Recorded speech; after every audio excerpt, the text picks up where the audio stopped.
Hello, everyone. All right, are you hot enough? Yeah, too hot? Yeah, sorry.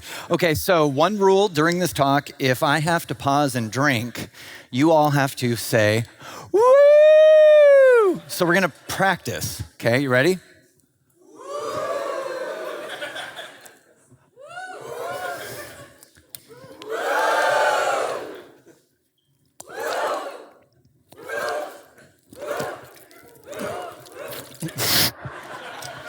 Much better than I expected. Thank you for that. Exactly. All right. Well, thank you all for being here at Beyond Tellerrand. It is a real privilege to be back here with you all, with Mark. I'm going to be really honest. Haven't given a talk in a little while. Turns out the pandemic kind of shut things like that down. And there were a number of things in my life that kind of made it less desirable or easy to get up. And so I super appreciate the energy and the attention because I can feel it. And so with that, we're going to dive in and talk about no one else walking your path. All right. So as Mark alluded to, in 2013, I was invited to speak at Beyond Tellerrand in Düsseldorf. And it was a 2-day event, just like this one. And I believe it's in the first day, another one of the speakers had a sizable amount of material that overlapped with what I was going to do. It wasn't a big deal, but then the end of the day came, and the closing speaker was a gentleman named James Victori. Says, I hear what you're saying. You're using you're like making things happen. What is that called? Do it yourself. He says, but I got rent to pay. And I said, interesting, what's your name? He said, my name is Mark. I said, Mark, here's your tombstone. Here lies Mark. He would have done great work, but he had to pay rent. Fuck you and fuck your rent. I'm not kidding. When he said this, I felt everyone else in the room disappear. And it was like James was talking directly to me, which was weird because I was the principal designer at Twitter at that time. I had a great job. We lived in San Francisco. My wife and 2 kids were part of this adventure with me. Things were overall pretty good. But something that James said in this, it resonated, it hit me. And I realized what he was calling out was this victim mentality. This idea that I can't do whatever it is that I thought I wanted to do because of something, someone, something. Often it's them or they. The unknown forces that we can somehow just kind of put the responsibility on for our lives and our decisions. And then James went on to say this. Listen, you guys, if you're not hip and cool with your lives and your jobs and stuff, there's only one fucking person to blame. And it's not your mom. Right? Ooh, all right. Freud might disagree, but barring that, James was hitting it home. And I'm not joking, aside from his love of the F word, he continued to drop just these pearls of wisdom. But as I said, it was like it was just James and I. And something about it was like calling me out, calling out the timidity, calling out the fear, honestly, really, like what it got down to was fear. Fear of what other people are gonna think, fear of not being accepted, fear of, it causing greater ramifications. And then, your brain goes wild, or maybe my brain goes down the road. But what I took away from it was I'm responsible. I'm the only person who's in charge of my life. And I can either choose to step into that, or I can give that away to something else, someone else. There's something safe out of that. It kind of like abdicating that responsibility kind of feels safe, but it also ends up, I think, eating away at us over time. Kind of a wake-up call for me. And so the way this all intersects is I went back to my room that night and was thinking, I've got to respond. It was like James touched a nerve, And I'm like, okay, well, if that talk is too similar, maybe I should ditch my slides. They were pretty good slides. I'll admit I spent a lot of time on them, and I thought they helped the narrative pretty well. And I was like, okay, what if I just chucked the whole thing and I just made something up? It's not very fair to the audience or to the organizers or to myself. And I thought, oh, maybe I'll sing it, which is ludicrous to have that thought. Stand up in front of 450 strangers and sing the talk that you wrote. Kind of weird. The funny part was, it was like something started chewing at me. And what ended up happening is the next day I said to Mark, my ego jumped up and it was like, go ask for a guitar. He's never gonna get you one. But at least you were brave enough to go ask Mark for a guitar. So Mark, hey, so you know how Megan's talk and mine they overlapped a little bit, but I'm thinking I've got another way to maybe deliver it. And he's like, okay. And I said, can you get me a guitar? Face gets quizzical. I don't know. Let me see. Mark being Mark, right before lunch, or right as we were going to lunch, and I was on after that, comes and taps me on the shoulder. Follow me. We go across the courtyard to an apartment complex where it turns out one of his friends happened to live who had an acoustic electric guitar. And so what happened was I stood on this stage. Toby can attest, not this stage, a stage. And Toby was there watching me real quickly try to figure out what's the refrain I'm gonna sing? How in the hell am I gonna do this? Is this chord progression any good? Am I gonna lose my job over this? All these really awesome things. The fun part was, it went off. It was wonderful. It was a absolute, I don't even know the words for it. It was just an amazing impromptu, in the moment risk. And it paid off. A lot of folks have said really kind things over the years. And the reason I tell all of this is because it sets up the next 10 years of my life in a really profound way. What nobody really knows is that I grew up in a very charismatic Christian environment that later in life I discovered was actually a cult. And that's not something you want to tell a group of strangers most of the time. It's also not the point of the talk. I'm going to have to probably do a completely other thing on that. But it intersects in that I spent a lot of my life playing a guitar, singing to a lot of people, often making things up on the in the moment, on the fly. So this was actually the most authentic thing I could have possibly done. But you see, when I moved to San Francisco and had this realization that I had grown up in a cult, Church Josh needed to die, which meant I buried, suppressed, repressed, poured concrete on top of this whole chunk of who I was and what I had done in my life.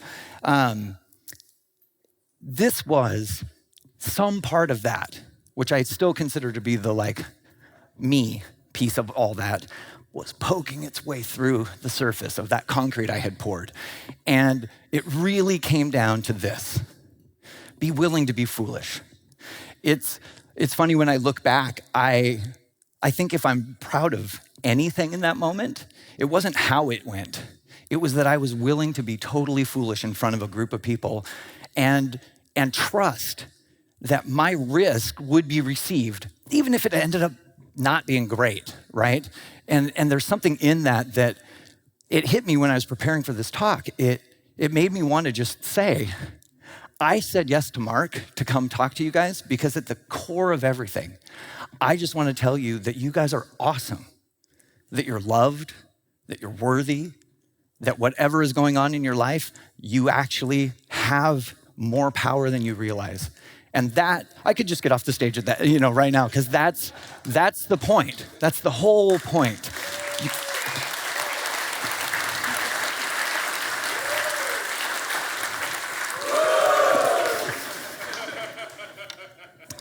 Yes, it worked way better than I thought. So I ended up writing an article on the plane home called "To Hell with Fear." Talked a lot about what went on for me in the process of this whole thing. What I came to understand was that fear is always trying to tell us something. And for me, I kind of uncovered that it was this reaction to something you believe to be true. The sad part is belief is a lot different than knowledge. And so our fear often can, if we look at it, it'll reveal some underlying belief, some unconscious program, something that you might not even be aware that you're thinking. But that belief is what the fear is all based on. And so I've learned through a lot of different opportunities to practice this, that examining those things, looking at why am I afraid? What is it trying to show me? Instead of being caught up and identified with that fear, was really the greatest way to start, for lack of a better term, just like letting go of all the identity and all of the things that I'd built until this point. Shortly after that, I went back to the United States and put in my notice. I was the principal designer at Twitter. I had a great job, but I was like eaten up by this idea that I had to go build something. I had to go do something on my own. It's weird when I look back, kind of the church structure and like how you move up in it is very weirdly similar to startup culture and how you move up in it. And you just realize there are like power dynamics and very clear hierarchical structures. And I didn't want to replicate that. I didn't want to do the same thing. I wanted to bring designers and developers together, give them space, but give them some constraints, just the right amount to kind of push that productivity. And you know what the hardest part was? That. I had to come to grips with the fact that this was so deeply woven into my identity at this point. This opened doors for me that I'm still grateful for to this day. I met people because of this email address. I helped solve problems because of this email address. And leaving it meant I had to be okay with not being this anymore. And there's this awesome quote. It says, when we're thinking that we're competent or that we're hopeless, what are we basing it on? Are we basing it on the thing that just happened? Are we basing it on some story we might be telling ourselves? We cling to this fixed idea of who we are, and it cripples us. And when I read this, it took me back to that moment of putting in the resignation, moving on, and really coming to grips with letting go of a big chunk of identity. And so I want to remind all of us, our identities are not fixed. They are absolutely within our control, and they are part of, I think, the process that we're all on. So fast forward, I try to start this thing. It was called Dent, like make a dent in the universe. Great group of people that I initially was trying to recruit in. Didn't quite work the way that I wanted at first. Next thing you know, I've put it to bed, it's not working, and I'm wandering around the hills of San Francisco asking myself, what have I done? Starting to panic, a family to support. I left, I told the world I was gonna go do something, which this is ludicrous. I'm gonna be really vulnerable for a hot second. I literally was thinking about a tweet that I sent when I quit, saying that I was going to start something new. And I was walking around with this obligation to this vast unknown group of humans about this thing I said I was gonna do. Now, in that is two really interesting things. One, that was actually as much to myself as it was to anyone else. So there was part of me that was like, I have to be authentic to what I said and do what I said. So that was the challenge. The other side was that like, the fact that I cared what a bunch of people on Twitter thought about whether I did or didn't do that was ludicrous. And that would occupy my brain space and actually affect my decision-making was terrifying to me. And so I found this amazing quote. We can gradually drop our ideals of who we think we ought to be, who we think we want to be, who we think other people think we want to be or ought to be. We give it up and we just look directly with compassion and humor at who we are. And I love the idea of looking at it with compassion and humor, because otherwise I think it can get a little dark sometimes. But when you just look at it and you let go of all this other stuff, you're like, oh, that's me. Okay. And that honesty and that like willingness to look at who we are, I think is a big piece of what my journey ended up really driving home for me. So this is not a guy that I would have ever hung out with when I was younger. But I started doing yoga.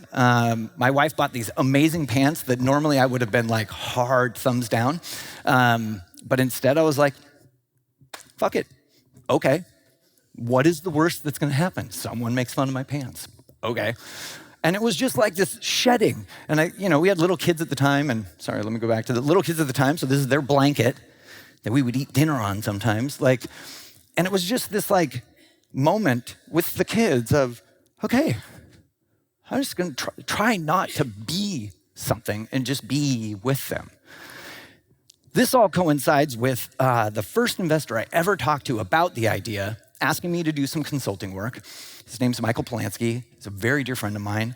And he asked, why didn't you start the incubator? I said, this reason, that reason, yada, yada. He's like, dude, you absolutely should do it. Whether or not you end up building the next great internet product or not, what I know is you will attract great people. And good talent is an asset. I will write you the check. And Habitat was born. It was me, 2 other people at the very beginning. We got up to about 12. We built, 8 or 9 different things.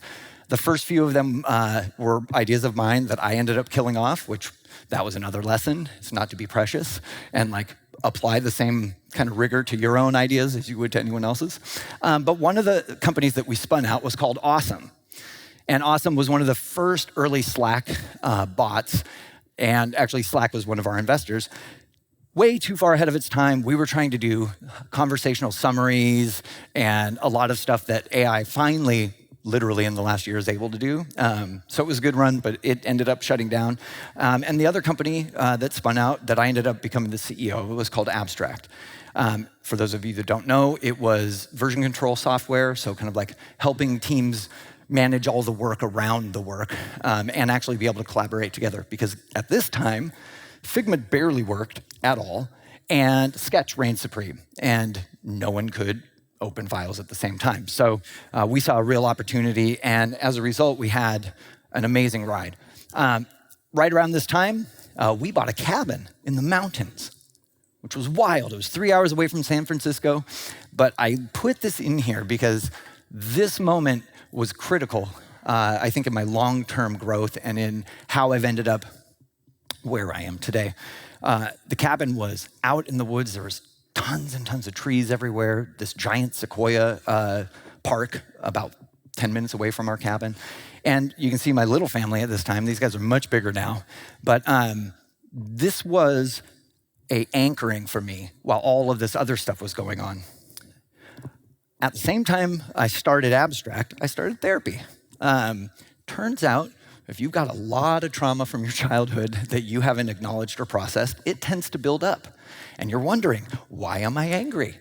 My wife is amazing. My kids are great. I have a pretty good life. What is going on? Your partner may also be wondering, what is going on? Thank you. A lot of numbing. Something that we like to call the shame spiral. Gotta love this GIF, sorry about that. I'll turn off the GIF real quick. Shame spiral. This was, I lost it, hang on. First coined by Gershon Kaufman and then popularized by Brené Brown. And when I read the stages of this, I was like, oh my God, I feel seen. And really depressed at the same time. Okay, so an event triggers feelings of shame, embarrassment, guilt, or inadequacy. I'm sure y'all are not even familiar with these things, so I'll go on. Feelings like you can't do anything right, or you're a failure. Thoughts that everyone is judging you, upset with you, or dislikes you. Gathering evidence. This is a great stage. Gathering evidence that all of your thoughts are true. Building a case for why I'm a failure, 101. The urge to quit, isolate, withdraw, run away. These are all wonderful coping strategies that I was pretty decent at. And then anxiety, depression, and hopelessness. Shit, okay. What do we do about this? When we live in an environment where, and I'm gonna read you a little quote, where you should make your job difficult, stretch yourself thin, stress yourself out, and eventually you too will be honored with executive approval. If you desire the blessing of the mighty corporate fathers, work longer hours than is sensible. Take on more responsibility than you probably should. Make your job harder than it should be. Do this and your sacrifice will be celebrated and your worth confirmed. Whew. This seduction plays out in this old illusion that if we just work hard enough, if we work long enough, we will finally be found valuable, finally lovable, and find security. This is from Gordon MacKenzie, who wrote a phenomenal book that I recommend called Orbiting the Giant Hairball. Best title. I read that and it was like all of my life got this spotlight like this one, just right on it. And it was like, wow, how many of these things were you doing for you, or were you doing because you were looking for approval for someone else? You were looking for someone else to confirm your worthiness, your validity for, I don't know, even existing. And I did not like that. I didn't like that at all. It didn't sit right with me. And in the midst of starting a company, this was important to read because it set a foundation for how I and my co-founders wanted to build the company that we built. The other thing that came out in therapy was like, oh, it turns out I have like a real strong system that was designed for external validation. Again, going back to my background in my childhood. And I understood this in the most profound way when I did this exercise from a book called The Crossroads of Should and Must by Elle Luna. Highly recommend it. You get another chair. I think she actually calls it the empty chair exercise. You get two chairs, you sit in one, and you talk to yourself in the other chair. And my exercise was all about the shoulds. You should be good. You should do what you're told. You should keep your mouth shut and go along. You should, because if you don't, you're gonna be alone, rejected, not good enough, not worthy. You should have known better. You should be smarter than this. You should have figured it all out by now. The fuck? You should be a better husband. You should be a better dad. You should have more control. You should be wealthier by now. You should be blah, blah, blah, blah, blah. And every one of those was an external validation based on what someone else thought of me. But I had made it a should have. Just unrealistic expectations for myself. And so, you know, the ego in there just like pushing, come on, harder, harder, more, you know, like there's never enough is what I finally discovered, which leads beautifully into this idea of perfection. And I was really thankful. We talked a lot about this, my therapist and I, and he said, Josh, I don't want to call you a perfectionist, mostly because I don't like labeling people, but also because I think you just have perfectionist tendencies. And I was like, ooh, I like that. Tendencies. Occasionally, I want perfection. The reality was, it was not occasionally. It was hardwired in, and it made me think about us as humans. And I kept asking myself, what does a perfect human look like? I don't know. I look at a whole room full of perfect humans from where I'm standing, but we get this weird story, this narrative, and I really think it's used to if I'm being really honest, to kind of manipulate and steer us as people. Because we want to strive, we want to achieve, and we're really just looking for that thing that says like, oh my God, I'm okay. I belong. And I look at a room like this, and I'm thinking to myself, all of these people came from all over the place to be here together. Common energy, common desire, I know common industries, all those things, but like we're really here looking for belonging. And so perfection, the Latin means to finish or whole and complete. And ever since I read this, I have had a totally different perspective on what perfect means. It's just right now. It can't be anything other than what it is. I'm standing on the stage. You're sitting in these chairs. I'm saying these words. You're listening. We can't make it be anything other than what it is. It's perfect. Isn't that fucking cool? And it's subtle little shifts like that that for me have made the difference in navigating the world that we increasingly find ourselves in. I have to go way faster, so we're gonna start moving through a few things. Failure. This is a big one for me. don't like failing, based on a way that I framed it. And then I found this quote from Pablo Picasso. I am always doing that which I cannot do in order that I might learn how to do it. And I thought to myself, that's my whole life. For better or for worse, I learn really well by doing. And that means throwing yourself in the deep end, not knowing what the fuck you're doing, hoping nobody else notices just how much you don't know, and gives you a little bit of room to maybe figure the next step out. But it's how we learn, it's how we grow, it's how we process, it's how all life has emerged, is learning from these moments that we call failure, right? I started referring to some of these as pre-epiphany moments. I thought that was pretty good. It was like, oh, because it presupposes I'm gonna have that breakthrough. I'm gonna have the idea. I'm going to know what I need to do. I'm going to figure it out. I'm not there yet. And that was a powerful one. All right, so moving forward, 2016, we start building Abstract.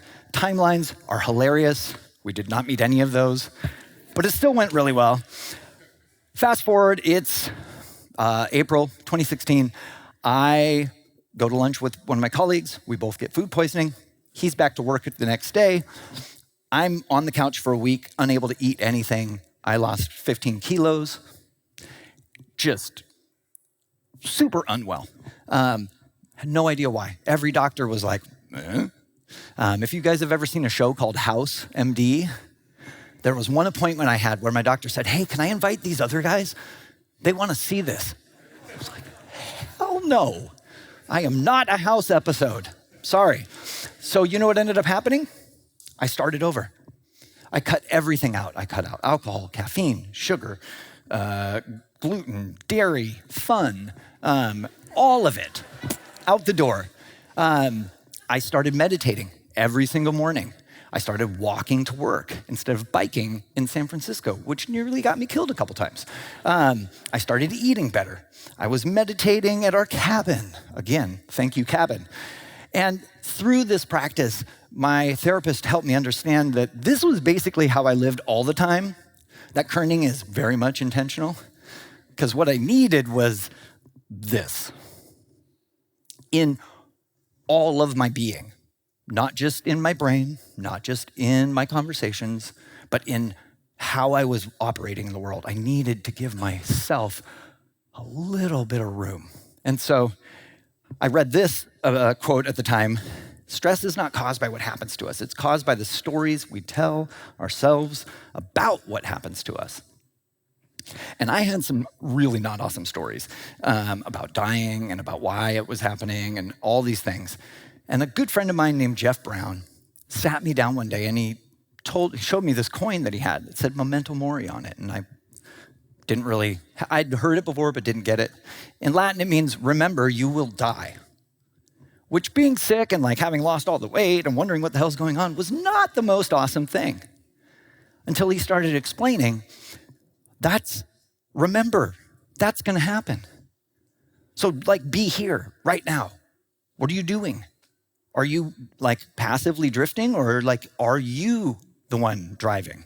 Are you in control?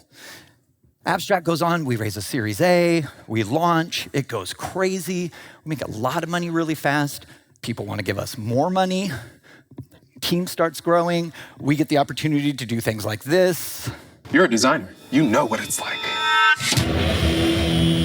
The presentation is in 2 minutes. Antonio, where are your final designs? Flex Talk Final, SFV Final. Final without icons? Is that the one? Wait, no, this looks like the version Darren was just working on. Wait, Darren, you were working on the final design file. Why were you doing that? Yeah, which one were you editing? Because this one has icons now. I was making edits on it. When was this one saved? Darren, you said that you were going to pass it off to Antonio, who's going to give it to Ari before the final review. Yeah, DS stands for Darren Stuff. Got it. Darren, what is... So it was awesome. Thank you, guys. But getting to make things like that with a team, it was just, honestly, it was exceptional. I look back on it now and I'm just so grateful for the team and for having had the opportunity to do that. Values at Abstract was a thing that we took really seriously, and we spent a lot of time thinking about it. And this little animation is one of the best explanations I've ever found for what we were trying to do. We were trying to help the whole company understand that like no one has the whole picture, not even me. I don't have the picture. You don't have it. But together, we see all of these different perspectives. Someone coming from the customer's perspective, someone's coming from engineering, someone, like bringing all these views together. And then beyond the actual work itself, how we interacted, how we communicated, the things that we valued. And so the leadership team, we did this awesome offsite, and like, look at some of these things that we were writing down. We have Tom, which is not an acronym, it's an actual person. This was Tom Moore, who was our first engineer at Abstract, and really kind of embodied a lot of what we meant when we talked about our values. Kindness was something that was really core to what we were doing, and this quote from Pema Chodron hammered it home for me. Training with kindness results in someone who is flexible, confident, and doesn't become upset when situations are unpredictable and insecure. And the last time I checked, that's literally startups. Everything is unpredictable. Everything is insecure. And how you manage that ambiguity determines your success in a lot of ways. And so we came up with these values: kind humans, willing and curious, working together deliberately to earn the love of our customers. This was the core of how we operated, how we built the company that we built, and something that today I'm still super proud of, because in this is a big chunk of my heart, big chunk of my co-founder Kevin's heart, so many of the early team there. This was the DNA. This wasn't hard, this wasn't manufactured, this was actually us. And one of the things I said all the time was the only failure is a failure to learn. We are going to make mistakes, period. There's no way around it. The only failure is if we don't learn from it and we can't grow and adapt. Another thing that we learned, because we're kind humans, we had to kind of get explicit about what we mean. And what we meant was clarity is kindness. Clarity in my language, clarity in my intention, clarity in the questions I'm asking. Another one was that it's never too late to take responsibility. Maybe you should have taken responsibility for something sooner. Maybe there was a mistake and it was your fault and you knew it. Whatever. Owning it at any point is absolutely acceptable and actually repairs and builds trust in a deep, deep way. And honestly, this was like my mantra at the end of every all hands we did, was just please be kind to yourself. Which it turns out my childhood was more affected by this. Be excellent to each other.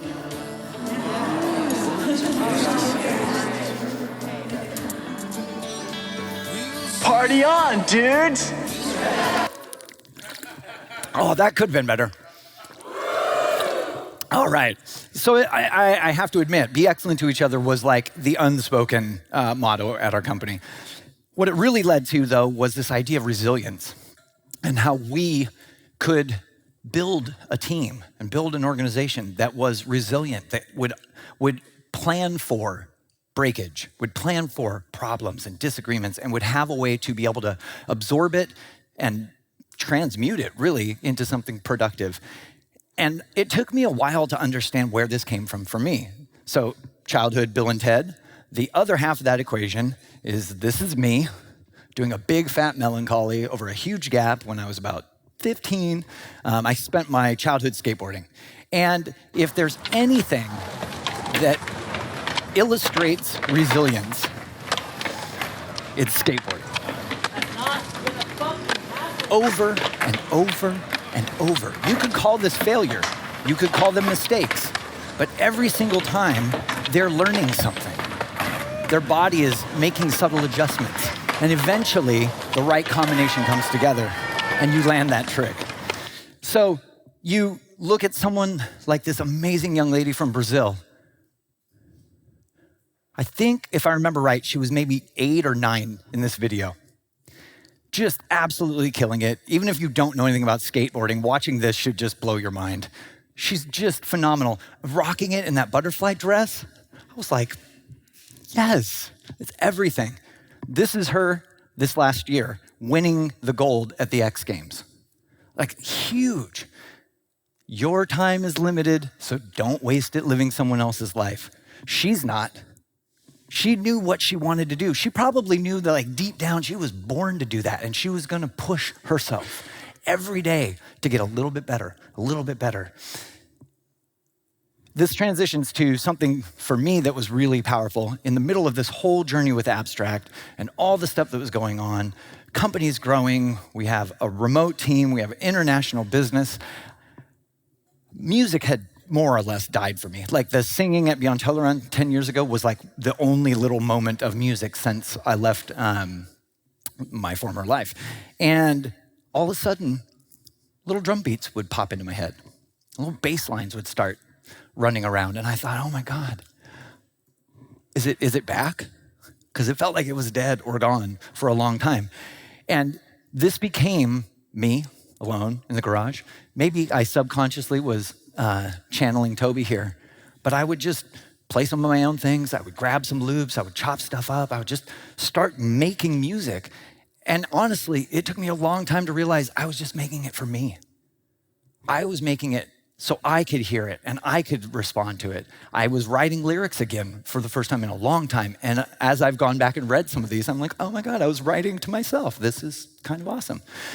So we raised a really big Series C. The company is about 10 million in revenue every year, 120 people, just huge. And then Figma happens and basically reset the entire market. One of my investors said, I've never seen a market shift faster in my entire career as an investor. And I was like, awesome. Shit. So there was a transition, and it was a big one, because if I was going to go back and start figuring out what the next thing we were going to build was, I needed someone who could help operate the company. I brought in an amazing woman named Kelly Watkins. She took over as CEO. We kind of restructured the company a little bit, and we ended up building a new product. It was called Notebooks. Notebooks was effectively like the spiritual successor to the original abstract, in that it wasn't traditional version control, but it was really one place to be able to track changes and decisions and understand, why did we do X, Y, and Z, and who approved it, and giving stakeholders like actual insight into the type of work, the amount of it, and all this stuff. It was really great. It was decently received when it came out, but it was a little late in the game for us. At the same time, I also ended up doing a podcast, which was a privilege. I've never gotten to do that before. Learned a bunch of new skills, got to talk to some amazing people. Unfortunately, health issues came up again. I suddenly broke out with some really gnarly rashes all over my body. This is just one section. You don't need to see it anymore. I would get a sty in my eye on a regular basis. And I found out that I had a nice long list of stuff going on. I had Lyme disease, Bartonella and Borrelia, which are also tick-borne co-infections, Epstein-Barr virus, SIBO. And then later in the year, as if that wasn't enough, my thyroid went wild on me, and I found out I had skin cancer. So, fuck 2021. I'm sorry, down with 2021. It was a hard year. I'm kind of making light of it, and I'm not going into the depth that it was, but suffice to say that it was, like if the first time I got sick in 2016, I had to confront my mortality, this was like for real deal. And a level of like chronic illness that I'd never even considered or even allowed myself to consider. And then on top of all of it, we were selling our company. We had an acquirer that was interested. We worked with them for a few months. We were supposed to have the letter of intent. And the day that they were supposed to deliver that, they were like, just kidding. Bye-bye. Nothing. And our runway was already getting short enough. We had been able to keep on a bunch of folks that we were really hoping to be able to continue working with. We were really fortunate. We had some connections at Adobe. We ended up selling the company to, we sold the new product to Adobe with the team, and then we sold the original version control business to another small company. And, for me, it was amazing that we actually sold the company, that we returned some of the money. We got folks some really great jobs. And for me, what ended up happening, though, was a lot of this. And what I discovered is what Jim Carrey here had to say, which is your depression is effectively your body saying, fuck you, I don't want to be this character anymore. And for me, that meant designer Josh needs to die, which was not true. But in that moment, I had so identified with being a designer and being a designer CEO and being the designer CEO of a design company building design software for designers to design software. And I was wrapped up in that madness. This book, if I could, I would just give this to all of you. One of the most profound things I've sat down and read. It's a small book. It is the kindest, gentlest way I can imagine to really sit with things that might be going on in your life that you're having a hard time looking at. You don't know how you're going to resolve. It was amazing. I had a getaway to my cabin and the silent retreat, and one of the things that came away was I needed to tell myself I was doing a good job. And then this one down here, what are you afraid of? And being dead honest with myself and writing down the things that I really at like the core of my being was afraid of. Because this was the other insight that came to me, was that there's nothing to fear because everything is just new information you can use to update your reality. Hey, in this situation, you tend to be a little impatient. That's not a like, oh my God, Josh is horrible. But sometimes that's how I would read that. What it really is like, oh, I need to do a little bit of work to understand why this specific scenario triggers something in me that's causing me to respond that way. Again, I have power. I have agency. I'm able to choose how I respond, which led me to the understanding that no one else, I already said that one, that no one else can walk your path. Literally no one else can live the life that you're living. You are the only person living that life, and what a gift it is to the rest of us. And the more we can, I think, embrace this and lean into it, I think the more we can find joy, the more we can find appreciation in our relationships, the more we can be there for one another, being vulnerable, being open, being willing and curious. And real quickly, this idea of radical acceptance came from a book, Tara Brach. The way out of our cage begins with accepting absolutely everything about ourselves and our lives. I'm not gonna lie, that took a while to really process and digest. It means accepting all of it. The bad. See, even the fact that I label and judge it as bad, the stuff that I don't want to talk about, the stuff that I'm ashamed of or that I'm afraid of or whatever it is, that's me too. And I'm here to tell you that this was kind of one of those pivotal moments in just like discovering what it's like to feel peaceful. It was like, oh, I think I don't get it yet, but I think I'm starting to get it. Holy cow, the noise dies down, the pressure releases, and you're like, yep, it's just this guy. It's just me, for better and for worse. And man, I'm so thankful that all of you are listening, that all of you are giving your attention, that your care is directed to me, and all I want to do is flip it around right back to you. Because I had to write this on a sticky note and stick it on my monitor and stare at it every day for 2 years until I fucking believed it. I am, just as I am. All of me is enough. And that brings me to presence, which is this idea of actually being in the moment, being here, being present. I spent a lot of my life below this line. So this is presence and awareness. This is unconscious or subconscious. And I think a lot of us spend more of our life than we'd like to here. But I keep finding that radical acceptance piece, it pops me up here way more often than I would have imagined. And it allows me to see where I'm operating out of unconscious or subconscious things. It means I am responsible. I'm able to respond. I'm gonna skip this one. I'm gonna do this. This was me in November of last year with my wife and my sister. And this was a picture that my wife took of me. And I'm not kidding, it was the first time I looked at myself and was like, holy shit, I'm happy. I was genuinely, truly happy. I was also having a hardcore identity crisis, literally that weekend. But I was so happy with where I was and who I was.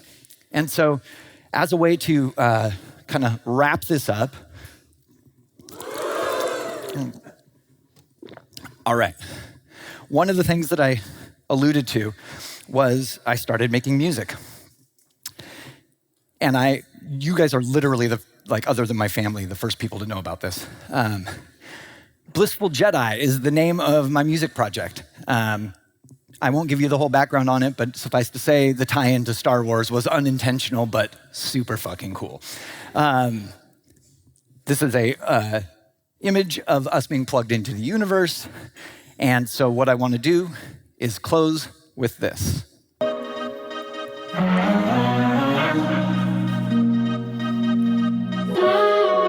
Whoops.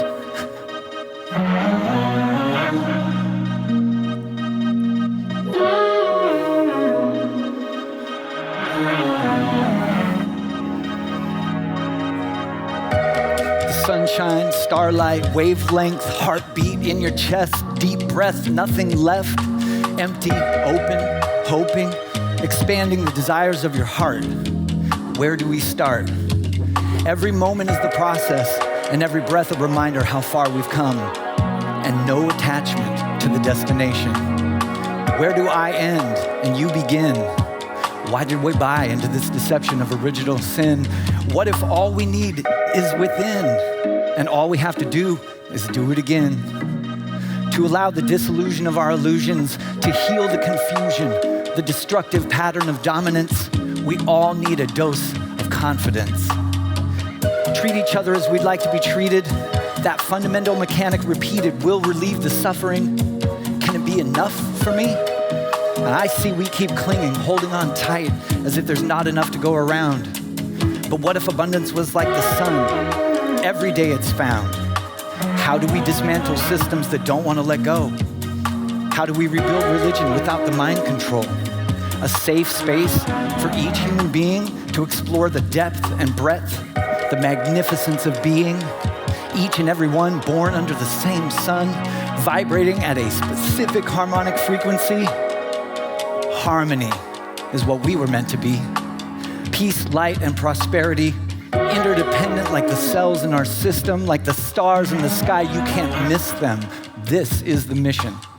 To live life abundantly, loving fully, deeply, fiercely, so I leave it better for those who come after me. Thank you all.